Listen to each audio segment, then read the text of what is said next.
జీవితంలో ఒక్కసారైనా చేయాల్సిన యాత్ర చార్ధామ్. లతగారి ఆధ్వర్యంలో సంప్రదించండి.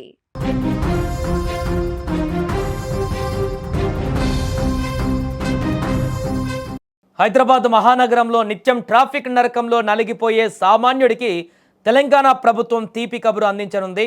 నగర రవాణా వ్యవస్థలో కీలకమైన ఎంఎంటీఎస్ రైళ్లలో ప్రయాణించే వారికి అదిరిపోయే వార్త చెబుతూ ముఖ్యమంత్రి రేవంత్ రెడ్డి సంచలన నిర్ణయం తీసుకున్నారు. తెలంగాణ రాష్ట్ర ఆవిర్భావ దినోత్సవమైన జూన్ 2వ తేదీ నుంచి నగరంలో తిరిగే ఎంఎంటీఎస్ రైళ్లలో ఉచితంగా ప్రయాణించేటువంటి వెసులుబాటు కల్పించేందుకు కసరత్తు చేస్తోంది.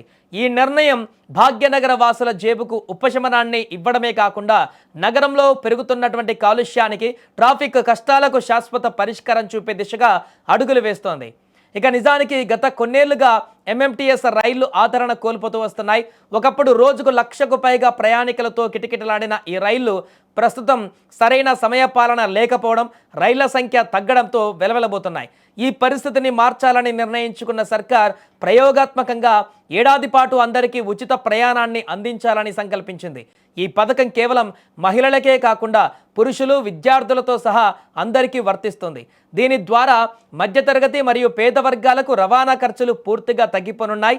ఈ ఉచిత పథకం అమలు కోసం రాష్ట్ర ప్రభుత్వం భారీగానే ఖర్చు చేస్తుంది. ఎంఎంటీఎస్ టికెట్ల ద్వారా రైల్వే శాఖకు ఏడాదికి సుమారు 10 కోట్ల రూపాయల ఆదాయం వస్తుంది. ఇప్పుడు ప్రజలకు ఉచిత ప్రయాణం కల్పిస్తున్నందున ఆ 10 కోట్ల నష్టాన్ని రాష్ట్ర ప్రభుత్వమే భరిస్తుందని స్పష్టం చేసింది. దీనికి సంబంధించి దక్షిణ మధ్య రైల్వే అధికారులతో ఇప్పటికే ఉన్నత స్థాయి చర్చలు కూడా పూర్తయ్యాయి. రైల్వే బోర్డు నుంచి తుది అనుమతులు రాగానే ఎంఓయూ కుదుర్చుకొని ఈ పథకాన్ని అధికారికంగా ప్రారంభించనున్నారు. కేవలం ఉచిత ప్రయాణమే కాకుండా ఎంఎంటీఎస్ వ్యవస్థను మరింత బలోపేతం చేసేందుకు ప్రభుత్వం ప్రణాళికలు సిద్ధం చేసింది. రైల్వే స్టేషన్ల నుంచి ప్రయాణికులు తమ గమ్యస్థానాలకు చేరుకోవడానికి వీలుగా ఆర్టీసీ షటిల్ బస్సులను కూడా ఏర్పాటు చేయనున్నారు. అంటే ప్రయాణికులు ఇంటి నుంచి స్టేషన్కు, స్టేషన్ నుంచి కార్యాలయాలకు ఇబ్బంది లేకుండా చేరుకోవచ్చు. అలాగే రద్దీ సమయాలలో మరిన్ని రైళ్లు నడిపేలా రైల్వే శాఖను కోరింది. ఒకవేళ ఈ ఏడాది కాలంలో ఆశించిన ఫలితాలు వస్తే దీనిని శాశ్వత పథకంగా మార్చే ఆలోచనలో కూడా ప్రభుత్వం ఉన్నట్లుగా తెలుస్తుంది.